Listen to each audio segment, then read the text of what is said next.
Now, I love the Centurion Lounge, and I've been to multiple Centurion Lounges in the US, but Amex just today brought in 2 new rule changes that may affect how you use the Centurion Lounge, or whether you can get yourself and your guests in or not. We also have your last chance to get a 150,000 point welcome bonus on 2 special versions of the Amex Platinum.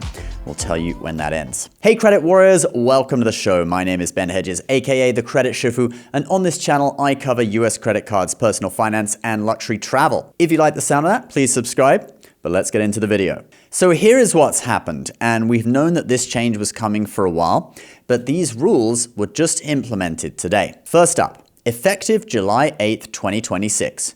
During a layover, card members must arrive within 5 hours of the connecting flight.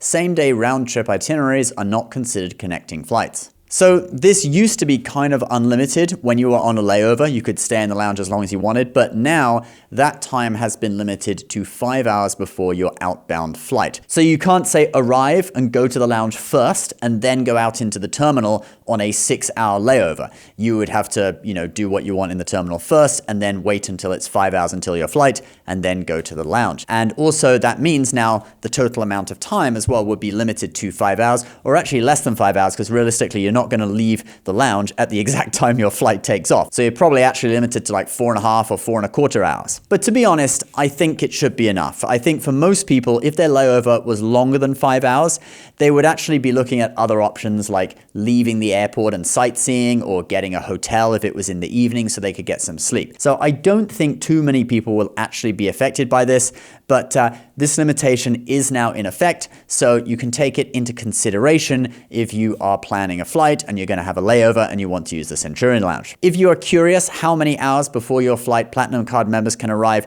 just before a regular departing flight, not a layover, here it is. Platinum Card members must arrive within 3 hours of their departing flight. So on a layover, you do get 2 hours more than just a regular departing flight. Next change, and this is also kind of affecting people in niche situations, and that is, effective July 8th, 2026, all guests must be traveling on the same flight as the card member. Now, in the past, I've done this, all right, bring friends who are on different flights into a lounge, but that was when I was young, traveling with work colleagues on a business trip to Asia. As a family man now, traveling with my wife and kids, realistically, 99.9% of the time we're going to be on the same flight. So these changes are just a few more things that Amex is doing to fight overcrowding in the Centurion Lounge. And I think if this helps, then it is a good move, since it's not going to affect the vast majority of people. Although now I've said that, Murphy's Law, I will probably find myself on a 6-hour layover with friends who are all on different flights. Lastly, today is the final day for the 150,000 point welcome bonus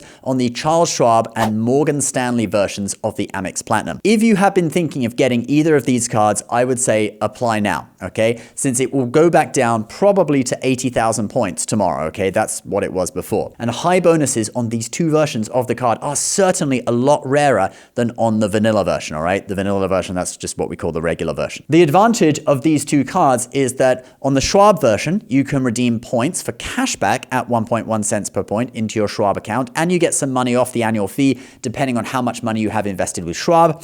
On the Morgan Stanley version, the big advantage is your first authorized user card is free. That saves you almost $200. And you can also redeem points for cashback in your Morgan Stanley account at 1 cent per point. So anyway, get those while you can. I don't have links for them. Not sponsored. Just search them on Google and you'll find them. Please subscribe to the channel if you're new. We'll see you next time. Bye-bye.